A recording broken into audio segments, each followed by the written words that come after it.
कर चले हम फिदा जानतन साथियों, अब तुम्हारे हवाले वतन साथियों।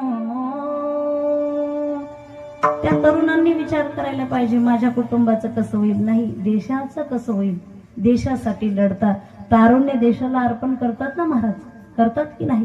कधी कधी गोळी लागते तिथंच पडावं लागतं, त्या धरती मातेच्या पदरामध्ये पडावं लागतं। दिल दिया है जान भी देंगे ऐ वतन तेरे लिए, तू मेरा कलमा